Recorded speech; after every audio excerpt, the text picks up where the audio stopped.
دنیا کے نظام میں آپ دیکھ رہے ہیں کہ ایک غریب ہے، ایک امیر ہے۔ غریب اتنا غریب ہے کہ اس کے پاس صبح کھایا ہے تو شام کے لیے اس کے پاس نہ کوئی پیسہ ہے نہ کوئی کھانا ہے۔ امیر اتنا امیر ہے کہ اس کو اندازہ نہیں ہے کہ اس کے پاس کتنی دولت ہے۔ یہ ایک دنیا کا نظام ہے جس پہ اکثر لوگ حیران اور پریشان ہیں۔ حیران اور پریشان اس لیے ہیں کہ وہ سمجھتے ہیں کہ اللہ پاک نے یہ کیسا نظام بنایا ہے، ایک کیسا قدرت کا قانون بنایا ہے کہ ایک کو اتنا غریب کر دیا، ایک کو اتنا امیر کر دیا۔ تو آج اس کے بارے میں ہم تھوڑی سی بات کریں گے، سمجھانے کے لحاظ سے اور سمجھنے کے لحاظ سے۔ اندازہ مجھے یہ ہے کہ ان بات کو جس رخ سے آپ کو سمجھانا چاہتا ہوں، یہ بات شاید آپ کے دل میں بیٹھ جائے اور دوبارہ ایسا سوال آپ کے دل میں نہ اٹھے۔ میں ہوں ارباب شمس، آپ دیکھ رہے ہیں ارباب شمس ایجوکیٹ۔ اگر ویڈیو اچھا لگے تو لائک کر لیا کریں اور چینل کو سبسکرائب کریں، اس کے ہمارا حوصلہ افزائی ہوتی ہے ہماری، اور آپ کا یقیناً کوئی نقصان نہیں ہوتا۔ تو دیکھیں بھائی، اللہ پاک نے انسان کو ذہن دیا ہے، انسان کو دماغ دیا ہے، اور پوری دنیا میں انسان کے لیے وسائل پیدا کیے ہیں۔ پوری دنیا میں انسان کے لیے رزق پھیلا دیا ہے اللہ پاک نے، اتنا رزق عطا کیا ہے، پوری دنیا رزق سے بھری ہوئی ہے۔ تو اللہ پاک نے رزق کا بندے سے وعدہ کیا ہے۔ ایک عجیب بات آپ کو بتاؤں، آپ قرآن و حدیث کا مطالعہ کریں، اس میں یہ لکھا ہوا ہے کہ جب انسان پیدا نہیں ہوتا، اپنے ماں کے پیٹ میں ابھی جاتا ہی نہیں ہے، اس سے پہلے اس بندے کا رزق اللہ پاک کے پاس رکھا ہوا ہے۔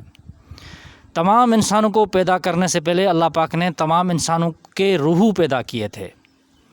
سارا فلسفہ روح پہ بنا ہوا ہے۔ زندگی کی کائنات کا جو یہ خالق ہے، وہ اس نے سب سے پہلے روح بنائے تھے انسان سے، اور ان روحوں کی تعداد کے مطابق اس کا جو رزق ہے وہ اللہ پاک نے پہلے ہی لکھ دیا تھا۔ دنیا میں انسان بعد میں آئے ہیں، تو رزق کی اللہ پاک کے طرف سے کوئی بھی ٹینشن نہیں ہے، رزق سب کا لکھا ہوا ہے۔ ایک کے پاس زیادہ اللہ پاک نے دیا ہے تو اس میں یہ آپ کو نہیں سمجھنا چاہیے کہ اللہ پاک اس سے خوش ہے۔ اللہ پاک نے اس کو خوش ہو کر عطا کیا ہے۔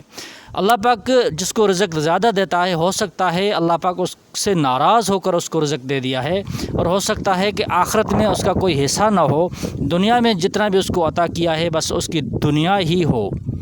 اور دوسری طرف آپ دیکھ رہے ہیں غریب اتنا غریب ہے جس کے پاس کوئی کھانے کے لیے نہیں ہے، پریشان ہے، بیچارہ بھوکا ہے۔ تو ہو سکتا ہے اللہ پاک اس سے اتنا خوش ہو کہ دنیا میں اس کی تنگی لازماً ہے، ہم دیکھ رہے ہیں، مگر آخرت میں اس کا بہت بڑا حصہ ہے، آخرت میں اس کے لیے بہت بڑا اجر ہے۔ تو یہ اللہ کا ایک انعام ہو سکتا ہے۔ مگر اس بات کا دوسرا پہلو بھی ہے، ہو سکتا ہے جس کو اللہ پاک نے دیا ہے اس کو خوش ہو کر بھی دیا ہو۔ کوئی ایسا بندہ ہے جس کو اللہ کا ولی ہے، جس کے پاس بہت ساری دولت ہو، تو اللہ پاک نے ہو سکتا ہے اس کو خوش ہو کر بھی دیا ہے۔ مگر اس کے لیے ایک اور بھی اللہ پاک کا فرمان ہے۔ اللہ پاک قرآن میں سورت کے جو تفسیر ہے اس کے میں آپ کو وضاحت بتاتا ہوں۔ اس میں لکھا ہوا ہے کہ امیروں کو چاہیے کہ غریبوں کو صدقہ دے، خیرات دے، تاکہ برابری رہے، کوئی بھی غریب نہ رہے، امیر نہ رہے۔ مگر ہمارے معاشرے میں یہ فساد ہے کہ کوئی نہ صدقہ دیتا ہے، نہ زکوٰۃ دیتا ہے، نہ خیرات دیتا ہے۔ جو بھی مال ہے اپنے پیٹ میں بھر رہا ہے اور جمع کر رہا ہے۔ اگر لوگ امیر جتنے ہیں یہ جمع نہ کریں، صدقہ خیرات اور فطرات غریبوں کو دیتے رہیں، تو یقیناً کوئی ایسا غریب نہ بچے جس کو جو محتاج ہو۔